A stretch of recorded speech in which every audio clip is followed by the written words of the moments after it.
Hey guys, even here, and finally 5 days out of Mr. Olympia, I decided to make my prediction video. I was hesitant so far because I had no idea who's gonna place where. It was really tough to think of a top 10, but at this point, after seeing all the updates, I kind of have made up my mind. I might change it in the next coming days, depending on what these guys post on their social media, but as for now, I have my top 10 or even my top 15. So this is the list. This is the official list of all the qualified competitors. And as you can see, the red line, the names are the ones that are not gonna be at the show. Nathan Diasha had an injury, so he pulled out. Sean Clarida is gonna be doing the 212. Regan Grimes decided to do a longer off season, so he's not gonna be competing.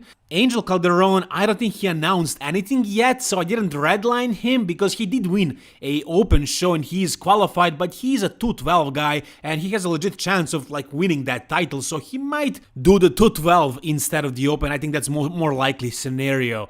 Then you had Hassan Mustafa pulling out because of alleged health issues. I think he was just not in shape and he decided to pull out because of that. I didn't want to talk about that in a video because I don't know if that's the case. Maybe he's actually really sick or whatever, but I just feel, he was not in shape 2 weeks out. He was definitely way off. Everybody saw that. So whatever is the reason, maybe he was off because he was sick. Maybe he was simply lazy and he decided to pull out and he came up with an excuse. I don't know. And lastly, there is a really sad story of Behruz Tabani, Iranian bodybuilder who did not get the visa in time, so he will not be able to travel to the US. This really sucks, and he's a great bodybuilder. He could have really done some damage. He could have possibly been a top 10 guy, especially if you consider the fact that this guy is actually taller. He looks kind of like he's short, but he's actually a taller guy. So he would have been a great addition to this lineup. I think he would have been top 15, but unfortunately we won't see him there. This adds to the argument that Mr. Olympia should be held elsewhere, not in the US, because some great bodybuilders just can't enter the States. Hadi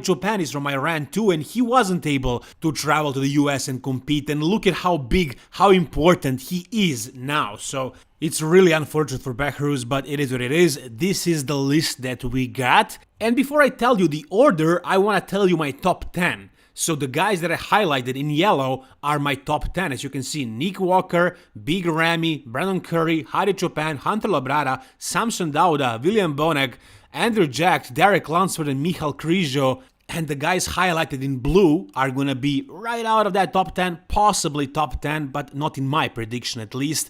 James Hollingshead, Akeem Williams, and Ian Valliere. That's right, I don't have Ian Valliere in my top 10.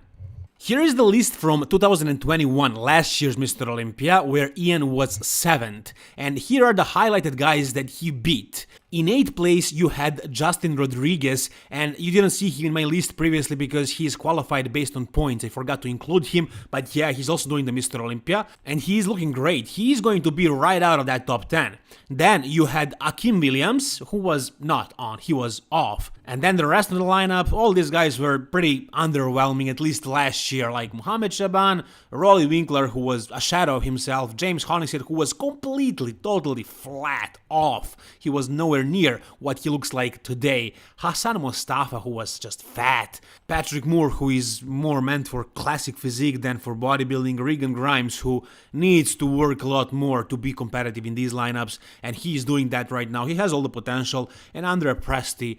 So these are the guys that Ian Valliere beat last year. Not really a tough bunch to beat. Still 7th in the world is amazing, but this year he has addition of Michal Krizo, Andrew Jack, Derek Lunsford, and new and improved Samson Dauda, and I do have those guys placing above Ian Valliere. All this can change depending on, for example, how well these guys speak, how well they pose, how conditioned they are. So Ian can place as high as 7th, James Hollingshead can be in that top 10, same thing with Akeem Williams. We're gonna see what Andrew Jack, Derek Lunsford, Michal Krizo, and Samson Dauda are gonna look like, but in my prediction video, they are in top 10. As far as Rafael Brandao, I talked about this before, he looks amazing, beautiful, but I don't have him above all these guys that I highlighted. Charles Griffin, Tonio Burton, Vlad Sucharuchko. I like these guys, I like their physiques a lot, but I don't have them placing above the guys that I highlighted. So now let's start with my top 10 list, and in 10th spot, I have Derek Lunsford. I know he's the current 212 Mr. Olympia champion, but I think in open division, he's a top 10 bodybuilder in the world. That's a huge success, guys. I mean, top 10 in open bodybuilding, there are 30 guys in this lineup, and he's going to beat 20 of them. And he's a 212 guy. Yeah, 212 Olympia champion, but still, he was only 212 pounds last year. That is a lot lighter than most of these guys. And yeah, this year he will be bigger, but how much bigger? 220, 225? I don't see him being much bigger than that. And yeah, his guest posing at Pittsburgh was absolutely phenomenal. He looked amazing, but we don't know what he's gonna look like when he is completely conditioned. And yes, we have seen him look crazy from the back, conditioned, but there was like a big gap between his legs, so there was still a lot more room to add more muscle. And from the front, when he gets conditioned, he loses a lot of the density, the detail, the conditioning. So I just cannot see him placing higher than this. I don't see him beating the guy that I have in 9th. And that is Hunter Labrada. I know he was 4th last year, but I do have him dropping down to 9th this year, mainly because I think the other guys are going to be much more impressive, and also because I believe what Brandon Curry said. I think that was pretty interesting, and I think it makes a lot of sense. He said that Hunter is going to push conditioning too much and that he's going to come in too flat. And based on the last update that he posted, it kind of seems like that. And he's working with a new coach, Ben Chow. I don't know how is that going to work out. It seems to me that he's going to be a little bit too flat and that he's not going to place higher than 9th and that he's going to be surpassed by the guy that I have in 8th. And that is going to be Samson Dauda. Yeah, that's right. I have Samson placing in 8th spot, which is amazing result for him. If he actually cracks the top 8, that's going to be insane. But based on all the physique updates, and we have plenty of them, we have so many of them, he looks insane. He looks ridiculous. Again, I get Ronnie Coleman vibes when I see Samson Dauda. He has that crazy fullness in arms, in chest, in legs. The two things we need to worry about are his back and his glutes, especially conditioning in those two areas. But if he improved that a little, I mean, if he had that, like, outstanding, he would be winning the Mr. Olympia. But if that is at least, like, 20-30% improved, I think that's going to be enough for him to crack the top 8. And based on all the physique updates, it seems like he has really improved his back. And I believe in Milos Sarcev and his knowledge. I think he's going to get Samson's glutes shredded. So all things considered, I think Samson is going to be 8. In 7th, I have another taller guy, and that is Michal Krizo.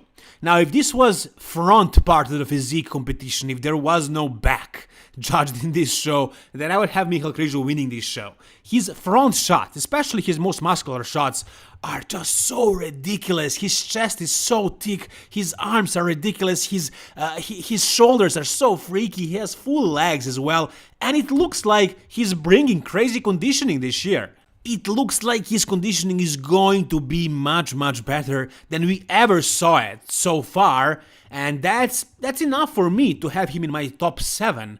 I don't have him higher than that because the other guys are just more complete. They have backs, much better backs, and Michal has a really weak back, especially in comparison to his massive shoulders and arms. His back just looks underwhelming, and his glutes are really tiny. And another thing is his presentation. When we saw the last show that he did when he qualified for the Mr. Olympia, his posing was not very good. It can be improved. He had enough time to improve it. Did he improve it enough? We don't know. I don't think he improved it that much. And all these things considered, I can't have him higher than that. I think he's going to have the most impressive, most muscular shot. I don't think any of these guys are going to have that shot, that pose, that impressive. So that's why I have him as high as 7th, but not higher than that. Now let's see who is in that top 6. 6th spot. I have Andrew Jacked. Andrew Jacked is kind of a wild card for me. We don't know if he's going to bring his Texas Pro edition or his Arnold Classic UK edition. Arnold Classic UK wouldn't do this well. If he's like that, I don't think he's going to be in top 6. But I think George Farah is going to do his job well.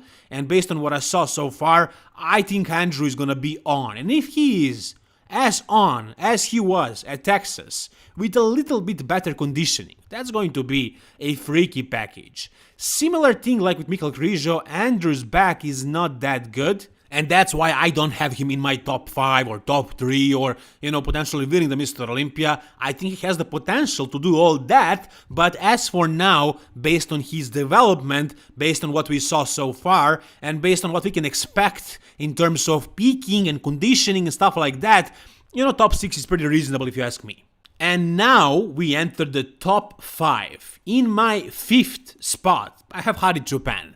I don't think you are too surprised with this. Some of you might have him higher, but I think that's pretty reasonable. We can expect good conditioning from Hadi, but we can expect some structural flaws. We can expect synthol delts. There are stuff about his physique that don't flow so well. His forearms just look weird, how small they are compared to his arms.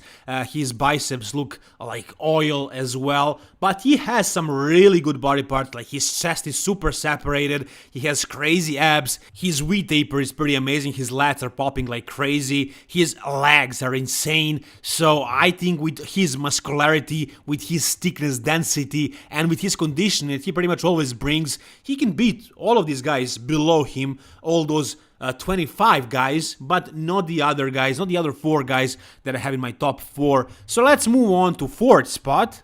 And I think this one is pretty reasonable. I think it makes sense. I think it's going to be Brandon Curry in my 4th spot. Now, all these predictions that I just told you guys would be like if I was betting my money on it. It's not like what I want to see. It's what I believe is going to happen. So in 4th, I have Brandon Curry. I know he was 2nd last year, and I think the year before that as well. And he won the Mr. Olympia once, and he won the Arnold Classic this year. But you saw what happened at the Arnold Classic. You saw that he was, in fact, beaten by William Bonac. Everybody who was there, except for the judges, had William Bonac winning that show. After that Arnold Classic, the judges kind of explained why they had Brandon winning instead of William Bonac, and that was because Bonac had gyno.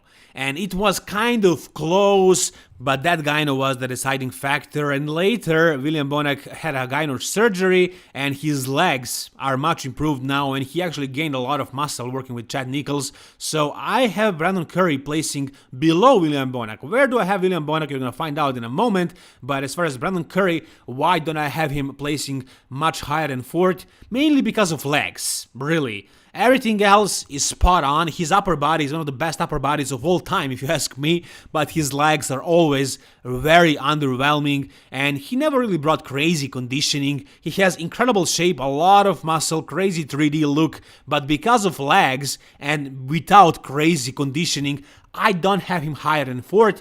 In my 3rd spot, and we get a top 3, I do have William Bonac. That's right, I have Bonac in my 3rd because I think he's going to be much improved from Arnold Classic, where he beat pretty much everybody except for Brandon Curry. Brandon Curry was 2nd at the Mr. Olympia last year when Bonac was 6th, but that was Bonac that was completely off. He came back, and I think this year with that gyno fixed after he had the surgery and after he gained a lot of muscle working with Chad Nichols, I think he's going to be in that 3rd spot in my top 3, and then we get to the top 2. Who do we have left in top 2? We have only Big Ramy and Nick Walker.